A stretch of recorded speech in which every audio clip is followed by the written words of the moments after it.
On a vécu aujourd'hui la montée du drapeau tricolore, c'est un des moments forts de ce parcours du drapeau tricolore qui a commencé avec le déploiement du drapeau à la préfecture de police pour marquer donc le soulèvement du 19 août 1944, qui s'est poursuivi avec le déploiement donc, du drapeau à Notre-Dame de Paris.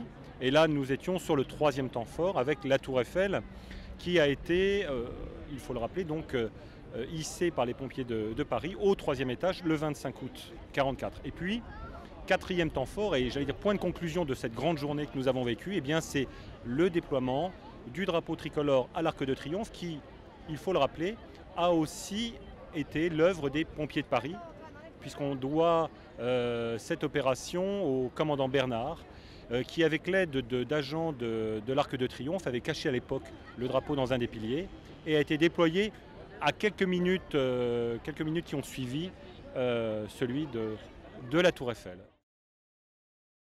C'est avec beaucoup d'émotion que je suis ici, et étant donné que tous les membres du commando, mon père et les 5 pompiers qui l'accompagnaient ont aujourd'hui disparu. Mais je peux raconter quand même ce qui s'est passé. Je dois d'abord dire que à l'entrée des Allemands dans Paris, le 14 juin, ce sont les pompiers qui étaient chargés d'enlever les drapeaux sur les monuments importants de la capitale. Et c'est mon père qui est allé enlever le drapeau de la Tour Eiffel, la mort dans l'âme. Et il s'est juré ce jour-là qu'il serait le premier à le remettre à flotter les couleurs de la France en haut de la Tour Eiffel quand les Allemands partiraient. Et c'est ce qu'il a fait. Donc son commando, son coup de main, comme il disait, sur la Tour Eiffel, était préparé de longue date. Depuis le 17 août, son drapeau était préparé. Mon père l'avait fait confectionner par les femmes des sous-officiers de la caserne Duplex, dont il était le commandant, avec des draps de l'intendance dont les uns étaient teints en bleu, d'autres en rouge, et les autres, mon Dieu, du blanc de l'intendance. Et ils avaient assemblé tous ces draps pour faire le plus grand drapeau possible.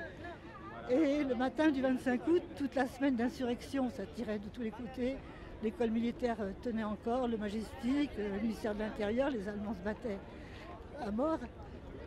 Mon père a trouvé un créneau pour faire une sortie et il a ramassé, si j'ose dire, 4 pompiers dans la caserne, des hommes sûrs, plus le conducteur de la camionnette qui était André Taillefer, du fourgon pardon, qui était André Taillefer.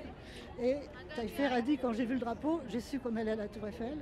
Noël me racontait que mon père avait dit au drapeau, en reconnaissance, et ils se sont élancés dans la tour.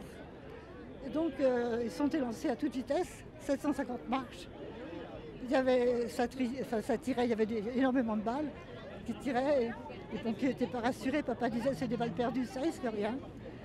Et en plus, ils faisaient la course avec des marins qui travaillaient au ministère de la Marine à côté et qui, eux, voulaient hisser un pavillon de la Marine, tout petit, bien sûr.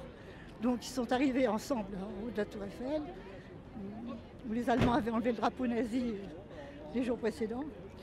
Et mon père a fait hisser les 2 drapeaux, le drapeau de la caserne, enfin le drapeau français, qu'on avait confectionné à la caserne, et le pavillon de la marine devant pas mal de monde, parce qu'il y avait là des FFI, des civils, plus naturellement les pompiers et les marins.